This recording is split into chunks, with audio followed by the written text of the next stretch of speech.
नमस्कार साथियों, 15 मिनट की शो में आपका स्वागत है। आज हम लोग डिस्कस करने वाले हैं एसिड बेस एंड सॉल्ट के बारे में। यानी साथियों, आज की इस कक्षा में हम लोग पढ़ेंगे अम्ल, भस्म और लवण के बारे में और इससे संबंधित पूछे जाने वाले सवाल जो आपसे एग्जाम में पूछी जाती है विभिन्न प्रतियोगी परीक्षा में।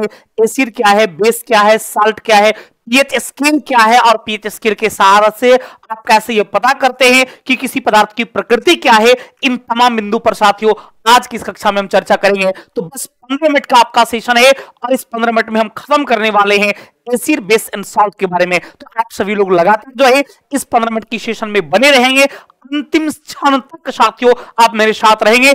एक से एक बढ़कर प्रश्न साथियों जो इससे संबंधित पूछी जाती है, इन तमाम बिंदु पर आज हम लोग चर्चा करेंगे। साथियों, सबसे पहले मैं आपको एसिड के बारे में बता दूं, अम्ल के बारे में बता दूं। यह अम्ल जो है इसके स्वाद के बारे में बता दूं साथियों कि अम्ल वैसा पदार्थ है जो स्वाद में आपको खट्टा होता है। जैसे आप नींबू खाते हैं, टमाटर खाते हैं, इमली खाते हैं, या HCl की बात किया जाए, यानी हाइड्रोक्लोरिक एसिड की बात किया जाए, नाइट्रिक एसिड की बात किया जाए, तो ये सब आपको स्वाद में कैसा लगता है? खट्टा लगता है। इसके अलावे आर्हेनियस ने इस एसिड को परिभाषित किया था कि अम्ल वैसे पदार्थ को कहा जाता है जो H+ आयन देता है, अर्थात साथियों जो हाइड्रोजन आयन देता है उसे साथियों अम्ल कहा जाता है। तो ये तमाम बिंदु पर साथियों हम लोग आज चर्चा करने वाले हैं। तो स्पष्ट हो गया, चाहे हाइड्रोक्लोरिक एसिड की बात किया जाए, चाहे HNO3 अर्थात HNO3 यानी नाइट्रिक एसिड की बात किया जाए, या HCl यानी हाइड्रोक्लोरिक एसिड की बात किया जाए, साथियों ये सब क्या है? ये सब अम्ल है। तो इसको हम लोग अलग अलग तरीके से जो है आज डिफाइन करने का काम करेंगे। तो सबसे पहला क्लियर हो गया ये स्वाद के आधार पे कि ये स्वाद में क्या होता है? खट्टा होता है। जैसे साथियों हम अंगूर की बात करते हैं, हम साथियों नींबू की बात करते हैं, हम यदि साथियों नारंगी की बात करते हैं, तो इस सब की प्रकृति के बारे में पूछा जाए तो इसकी प्रकृति कैसा होता है साथियों? तो इसकी प्रकृति जो है ये आपका एसिडिक होता है साथियों। इसकी प्रकृति अम्लीय होता है, यानी स्वाद में जो खट्टा पदार्थ होगा उसे साथियों आप अम्ल कहते हैं। इतना ही नहीं साथियों, याद रखेंगे एक यहां पर हम आपको ट्रिक बताते हैं, वो ट्रिक है ABR। इसका मतलब क्या होता है? A फॉर एसिड, अर्थात ये एसिड क्या करता है? तो ये साथियों ब्लू लिटमस पेपर जो है, ये ब्लू लिटमस पेपर को साथियों जो है ये रेड में कन्वर्ट करता है। कई बार साथियों सवाल पूछा गया है कि वैसा पदार्थ जो नीले लिटमस पत्र को लाल कर देता है उसे आप किस श्रेणी में रखते हैं? तो साथियों ये क्लियर है, जो ब्लू को रेड में कन्वर्ट करता है अर्थात ब्लू लिटमस पेपर को जो लाल में कन्वर्ट करता है उसे साथियों हम लोग क्या कहते हैं? तो उसे हम लोग साथियों जो है एसिड कहते हैं, और जो रेड लिटमस पेपर को ब्लू में कन्वर्ट करता है उसे बेस कहते हैं। तो आप याद रखिएगा ABR, यानी एसिड क्या करता है? ये ब्लू अर्थात नीले लिटमस पत्र को साथियों जो है ये लाल में कन्वर्ट करता है। इतना ही नहीं बल्कि याद रखिएगा कि वैसा पदार्थ जो H+ आयन देता है, H+ कहने का मतलब साथियों होता है हाइड्रोजन आयन के बारे में। याद रखेंगे साथियों, जो आपका हाइड्रोजन आयन प्रदान करता है यानी H+ आयन देता है, वैसे पदार्थ को आप क्या कहते हैं? जो साथियों H+ आयन देता है, हाइड्रोजन आयन देता है, उसे साथियों एसिड यानी अम्ल कहा जाता है। तो यहां पहले साथियों हमने 2-3 चीज पर डिस्कस किया है। पहला कि अम्लीय पदार्थ की स्वाद में प्रकृति खट्टापन का होता है, चाहे आप नींबू की बात करते हैं, नारंगी की बात करते हैं, अंगूर की बात करते हैं, इमली की बात करते हैं, टमाटर की बात करते हैं, संतरा की बात करते हैं, ये सब अम्लीय पदार्थ है। दूसरा कि अम्लीय पदार्थ जो है ये नीले लिटमस पत्र को लाल करता है, और क्षारीय पदार्थ जो है वो लाल लिटमस पत्र को नीला करता है। और आर्हेनियस ने कहा था कि जो H+ आयन देता है उसे अम्ल कहा जाता है। चाहे आप HCl की बात करते हैं, HNO3 की बात करते हैं, H2SO4 की बात करते हैं, ये सारा का सारा पदार्थ साथियों जो है ये आपको एसिडिक अर्थात अम्लीय पदार्थ की श्रेणी में आता है। इसके अलावा यदि साथियों बेस की बात किया जाए, भस्म की बात किया जाए, तो याद रखेंगे साथियों ये भस्म जो है ये स्वाद में कैसा होता है साथियों? तो ये स्वाद में आपको तीखा या फिर कड़वा होता है। ध्यान रखना साथियों कि वैसा पदार्थ जो आपको स्वाद में तीखा वो कड़वा लगता है उसे आप बेस कहते हैं। और ये आप कह सकते हैं एक ट्रिक के माध्यम से, BRB के माध्यम से, कि आपका बेस जो होता है अर्थात क्षारीय पदार्थ जो होता है ये क्या करता है? तो रेड लिटमस पेपर को साथियों जो है ये ब्लू में कन्वर्ट करता है। याद रखेंगे साथियों कि जो लाल लिटमस पत्र को साथियों नीला में कन्वर्ट करता है, रेड लिटमस पेपर को जो ब्लू में कन्वर्ट करता है, उसे साथियों आप क्या कहते हैं? तो उसे साथियों आप बेस कहते हैं, यानी वो भस्म के नाम से जाना जाता है। और इसकी प्रकृति स्वाद में कैसा होता है साथियों? इसकी प्रकृति स्वाद में जो है तीखा व कड़वा होता है और ये लाल लिटमस पत्र को नीला में कन्वर्ट करता है। इतना ही नहीं, याद रखेंगे आर्हेनियस ने कहा था कि वैसा पदार्थ जो हाइड्रोक्साइड आयन यानी OH- का मतलब क्या होता है साथियों? हाइड्रोक्साइड होता है। याद रखेंगे साथियों कि वैसा पदार्थ जो हाइड्रोक्साइड आयन प्रदान करता है उसे क्या कहा जाता है? जो साथियों OH- आयन प्रदान करता है, यानी साथियों हाइड्रोक्साइड आयन प्रदान करता है, उसे क्या कहते हैं? तो उसे OH- आयन प्रदान करने वाले को बेस कहा जाता है। अर्थात साथियों उसे जो है हम भस्म के नाम से जानते हैं। आप याद रखेंगे, जैसे आप सोडियम हाइड्रोक्साइड की बात करते हैं, आप साथियों सोडियम हाइड्रोक्साइड की बात करते हैं, पोटेशियम हाइड्रोक्साइड की बात करते हैं, आप मैग्नीशियम हाइड्रोक्साइड की बात करते हैं, तो याद रखेंगे जहां पर आपको OH- दिखेगा, अर्थात जहां पर साथियों आपका हाइड्रोक्साइड आयन दिखेगा, आप समझिएगा साथियों वो बेस है। और इतना ही नहीं, याद रखिएगा ये सोडियम हाइड्रोक्साइड की बात किया जाता है तो ये आपका प्रबल भस्म के अंतर्गत आता है। और यदि साथियों HCl की बात करता है, यदि साथियों HCl की बात करता है हाइड्रोक्लोरिक एसिड के बारे में, तो ये आपका जो है प्रबल अम्ल के अंतर्गत आता है। कई बार यह सवाल साथियों एग्जाम में पूछा गया है कि निम्नलिखित में से प्रबल अम्ल में कौन आता है? तो आपका HCl जो है यह प्रबल अम्ल में आता है और आपका NaOH जो है यह साथियों प्रबल भस्म अर्थात स्ट्रॉन्ग बेस के अंतर्गत आता है। तो यह बिल्कुल क्लियर हो गया कि अलग अलग वैज्ञानिकों ने इसको इस तरह से डिफाइन किया था कि जो H+ आयन देगा, उसमें आर्हेनियस ने कहा था, कई बार यह सवाल पूछा गया है कि जो H+ आयन देगा वो अम्ल कहलाता है। यह कथन किसका है? तो याद रखेंगे साथियों यह आर्हेनियस का कथन है कि जो H+ आयन देगा वो अम्ल कहलाता है और जो OH- आयन देगा वो भस्म कहलाता है। क्लियर साथियों। अगला यदि हम साल्ट की बात करते हैं, लवण की बात करते हैं, याद रखेंगे साथियों कि जब आप अम्ल और भस्म को मिलाते हैं, साथियों ध्यान रखेंगे जब आप अम्ल और भस्म को मिलाते हैं तो इस दोनों के मिलने से साथियों जो है लवण का निर्माण होता है और एक उदासीन पदार्थ जल भी बनाता है। जैसे HCl के बारे में आपको पता है यह साथियों प्रबल अम्ल है, यानी HCl बोले तो हाइड्रोक्लोरिक एसिड के बारे में। तो हाइड्रोक्लोरिक एसिड क्या है साथियों? तो यह आपका एक प्रबल अम्ल है। यदि आप इसको प्रबल भस्म के साथ मिलाते हैं, यानी सोडियम हाइड्रोक्साइड के साथ साथियों मिलाते हैं, तो ये दोनों आपस में जुड़कर क्या करता है? NaCl का निर्माण करता है और एक उदासीन पदार्थ जल भी बनाता है। ये NaCl साथियों क्या है? तो ये आपका साल्ट है, ये लवण है। अर्थात स्पष्ट हो गया कि अम्ल और भस्म जो है ये आपस में जुड़कर किसका निर्माण करता है? तो अम्ल और भस्म आपस में जुड़कर लवण बनाता है। जैसे आप यहां पर आप देख रहे हैं ये आपका NaCl है, अर्थात ये नमक है, यानी नमक को आप किसकी श्रेणी में रखते हैं? तो लवण की श्रेणी में। और याद रखिएगा साथियों लवण जो है ये स्वाद में नमकीन होता है।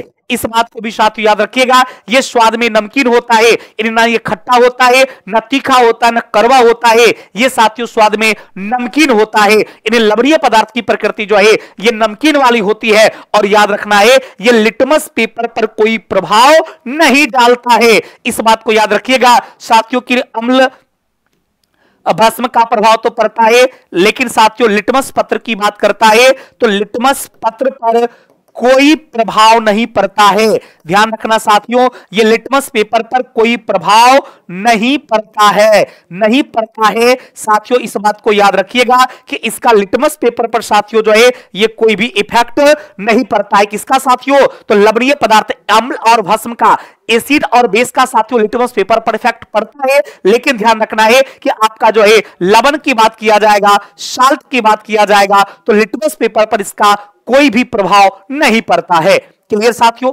अब यदि पीएच स्केल की बात करेंगे तो याद रखिएगा साथियों ये पीएच स्केल जो है इसका खोज जो है 1909 यानी 1909 ईस्वी में किसने किया था? तो साथियों इसका खोज 1909 ईस्वी में सोरेनसन नाम के वैज्ञानिक ने किया था। किसने किया था? कई बार साथियों ये सवाल पूछा गया है कि आपका पीएच स्केल का खोज किसने किया था? तो याद रखना साथियों ये पीएच स्केल जो अभी आपको दिख रही है, इस पीएच स्केल का खोज 1909 ईस्वी में सोरेनसन नाम के वैज्ञानिक के द्वारा किया गया था। और उन्होंने स्पष्ट तौर पर इस पीएच के आधार पे, पीएच का फुल फॉर्म याद रखिएगा साथियों, पीएच का मतलब होता है पोटेंज ऑफ हाइड्रोजन।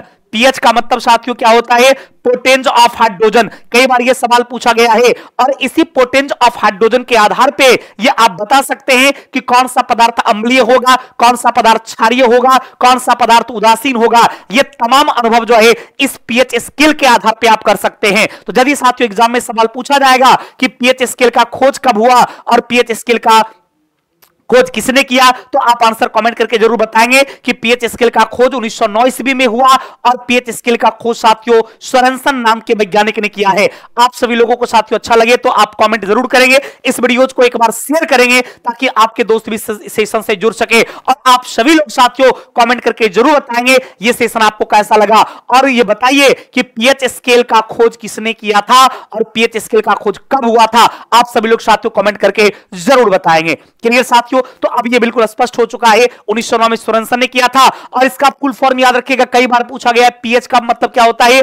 पोटेंज of hydrogen. यानी इसका सही आंसर होगा पोटेंज ऑफ हाइड्रोजन। कई बार बच्चे पावर ऑफ हाइड्रोजन भी समझ लेते हैं, नहीं, पीएच का मतलब पोटेंज ऑफ हाइड्रोजन होता है और पोटेंज ग्रीक वर्ड है जिसका मतलब क्षमता होता है। अब इसके आधार पे कैसे पता चला है? तो याद रखेंगे जिसका पीएच वैल्यू साथियों याद रखेंगे जिसका भी पीएच वैल्यू जो है 7 से कम होगा। ध्यान रखना साथियों, जिसका पीएच वैल्यू 7 से कम होता है इसकी प्रकृति जो है यह आपको एसिडिक माना जाता है, अर्थात इसकी प्रकृति क्या होता है?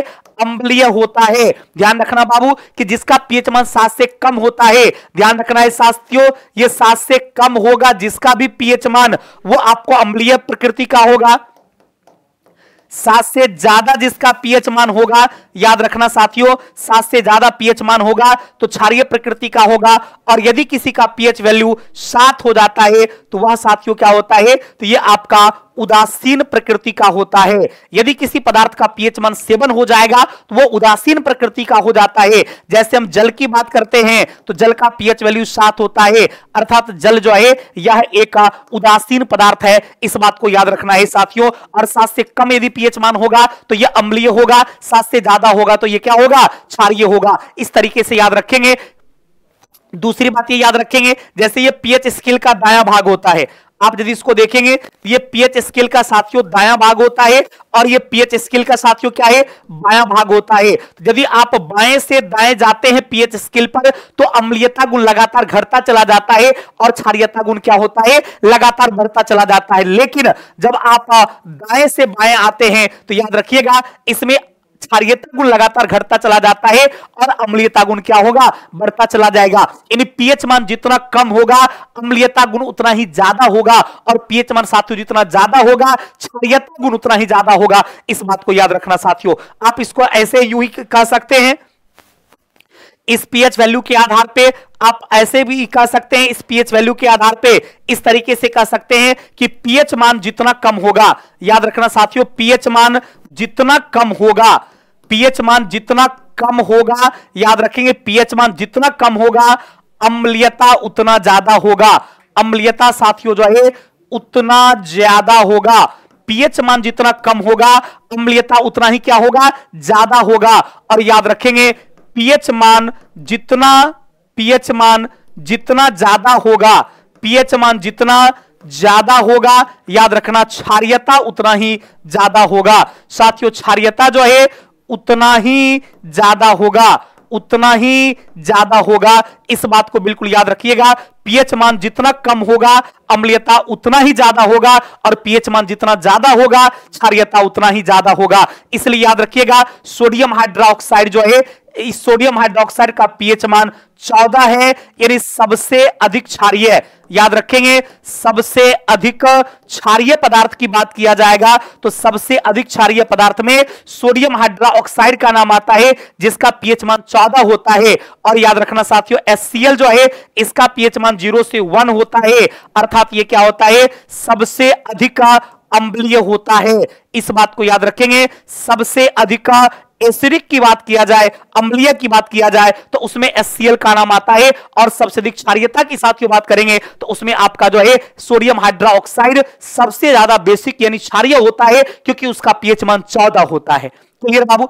अब यदि हम लवण के प्रकार की बात करते हैं तो अम्लीय लवण, क्षारीय लवण, द्विक लवण, मिश्रित लवण, जटिल लवण। लवण को कई भागों में साथियों डिवाइड किया गया है। जैसे अम्लीय लवण का मतलब होता है जिस लवण में अम्लीय पदार्थ का गुण ज्यादा होगा, क्योंकि आपको साथियों पता है कि अम्ल और भस्म के मिलने से लवण का निर्माण हुआ, तो जिसमें अम्लीय पदार्थ का गुण ज्यादा होगा वो अम्लीय लवण होगा, जिसमें क्षारीय पदार्थ का गुण ज्यादा होगा वो क्षारीय लवण होगा। जब दो लवण को मिला देंगे तो द्विक लवण कहलाएगा। जब दो या दो से अधिक धातु और धातु के मिलने से लवण बनेगा तो मिश्रित लवण हो जाएगा, और जब जटिल प्रक्रिया से लवण का निर्माण होगा तो वो जटिल लवण कहलाएगा। लेकिन आप साथियों इसके एग्जाम्पल को जरूर दिमाग में रखेंगे, क्योंकि आपसे इसके एग्जाम्पल ही पूछे जाते हैं, तो गौर से आप लोग देखिएगा। यदि अम्लीय लवण की बात करते हैं, जैसे आपने सोडियम बाइकार्बोनेट का नाम सुना होगा, NaSCO3। अब इसमें H स्पष्ट रूप से आपको दिख रहा है, अर्थात सोडियम बाइकार्बोनेट जो है यह एक अम्लीय लवण है। फिर यदि क्षारीय लवण की साथियों बात करते हैं तो आपने मैग्नीशियम हाइड्रोक्सी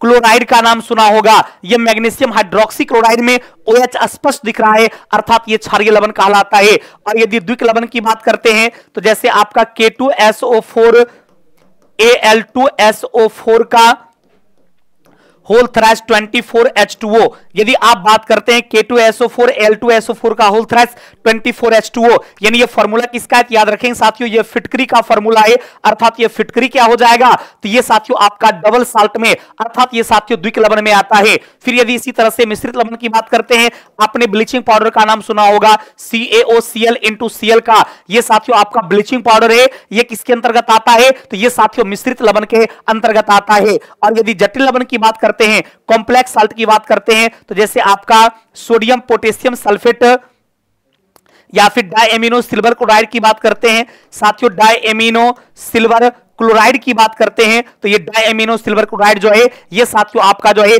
कॉम्प्लेक्स साल्ट के अंतर्गत आता है। तो साथियों अम्ल भस्म लवण में जितना भी महत्वपूर्ण चीजें थी इन तमाम बिंदु पर हम लोग चर्चा किए हैं। अगले क्लास में फिर नए टॉपिक के साथ मुलाकात करते हैं। थैंक यू वेरी मच, बहुत बहुत धन्यवाद।